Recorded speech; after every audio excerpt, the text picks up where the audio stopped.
Assalamualaikum warahmatullahi wabarakatuh.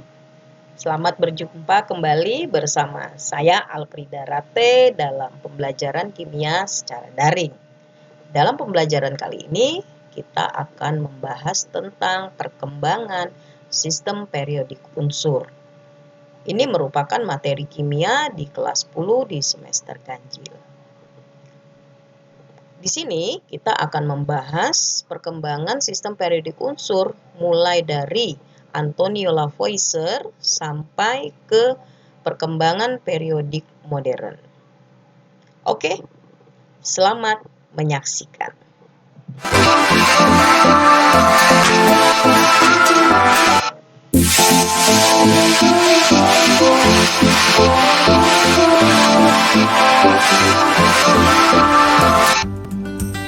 Baik, untuk yang pertama yaitu Antonio Lavoisier. Pada tahun 1789, Lavoisier mengelompokkan 33 unsur ke dalam 4 kelompok, yaitu kelompok gas, tanah, logam, dan non-logam.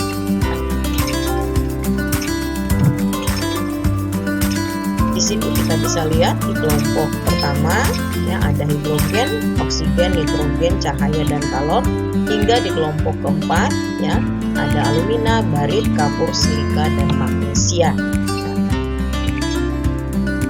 Pengelompokan oleh Antonio Lavoisier ini termasuk pengelompokan yang sangat sederhana sekali ya, karena juga unsur yang ditemukan baru sekitar 33. Selanjutnya kita ke triad Dobereiner ya, pada tahun 1817 unsur disusun berdasarkan kenaikan masanya dan kemiripan sifatnya. Mengapa disebut triad Dobereiner? Ya, Dobereiner adalah nama ilmuannya. Triad ini artinya di dalam satu kelompok terdapat 3 unsur, di mana unsur yang kedua masanya merupakan rata-rata dari massa unsur pertama dan unsur ketiga. Kita bisa lihat di sini ada kelompok pertama Li, Na, dan K. Massa Na ini merupakan massa rata-rata dari Li dan K. Kita bisa lihat dalam perhitungannya. Ya. Nah, di sini ya masih ada kelemahan yang dialami oleh Dobereiner ya, dia tidak bisa mengelompokkan beberapa unsur lagi ke dalam kelompok triadnya, terutama unsur-unsur yang memiliki nomor massa besar. Selanjutnya kita ke oktav Newlands ya, pada tahun 1864 ya. Oktav juga masih sama, dia juga masih menyusun berdasarkan kenaikan massa atom. Kenapa dikatakan oktav? Karena di sini Newlands menyusun seperti tangga nada do, re, mi, fa, sol, la, si, do ya, di mana unsur ke-8 ini memiliki sifat yang sama dengan unsur pertama. Begitu juga unsur ke-9 ya, memiliki sifat yang sama dengan unsur yang kedua. Di sini ada kelemahan ya dalam penyusunan berdasarkan oktav Newlands ya, terutama untuk unsur-unsur yang bernomor besar ya, di sini masih belum bisa disusun ya, dan juga ternyata dalam satu kelompok ada yang tersusun atau terdiri dari lebih dari 8 unsur ya. Selanjutnya kita ke Mendeleev ya, ke Mendeleev nih, yaitu pada tahun sekitar 1871 ya. Mendeleev juga masih sama, masih menyusun juga masih berdasarkan massa ya, kenaikan massa atomnya. Hanya saja di sini dia lebih rapi ya.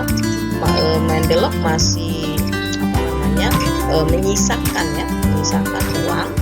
ruang tempat untuk unsur-unsur yang nantinya akan ditemukan, dan Mendeleev juga bisa memprediksi ya, sifat unsur-unsur yang baru ya, ya, sifat-sifat unsur yang baru. Nah, di dalam tabel periodik Mendeleev ini terdiri dari dua lajur. Lajur tegak yaitu golongan disebut dengan golongan, dan lajur mendatar disebut dengan periode. Ya.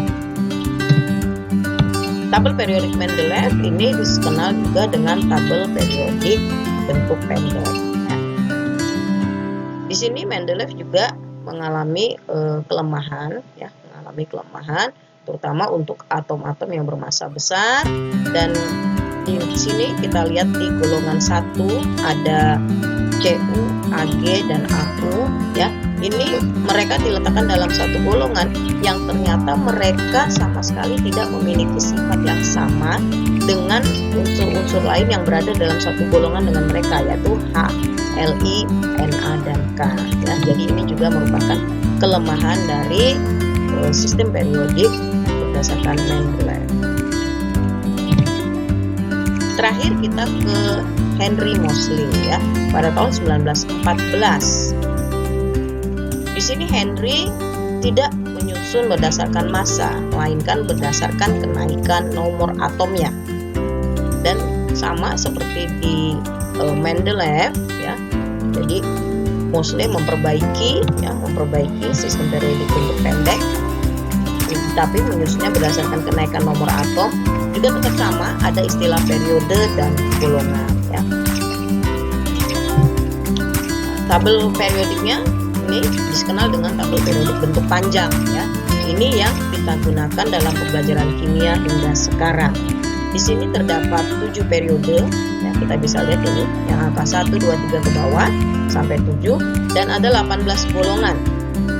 Ada 18 golongan. 18 golongan ini akan terbagi dua kelompok, yaitu kelompok A dan kelompok B, ya, kelompok A dan kelompok B. Kelompok A terdiri dari 8, ya, 8 golongan, dan kelompok B juga terdiri dari 8 golongan. Kelompok A terkenal kita sebut dengan istilah golongan utama, dan kelompok B dikenal dengan istilah golongan transisi. Dan di transisi pun nanti ada istilah transisi dalam, yaitu pada periode 6 ini merupakan golongan lantanida, dan pada periode 7 ini merupakan golongan tinida. Ya. Ini yang golongan B, ya, yang golongan B 1, 2 ini, ya, ke B 5, 6, 7, 8, 9, 10 ini merupakan golongan A, anggota di golongan A. Ya.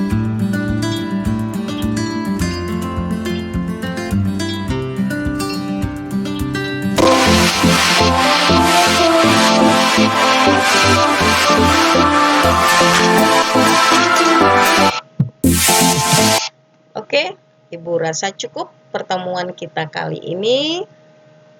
Kita akan bertemu pada video pembelajaran selanjutnya yang masih berhubungan dengan sistem periodik unsur. Terima kasih sudah menyaksikan video ini. Semoga bermanfaat buat kalian semua. Assalamualaikum warahmatullahi wabarakatuh.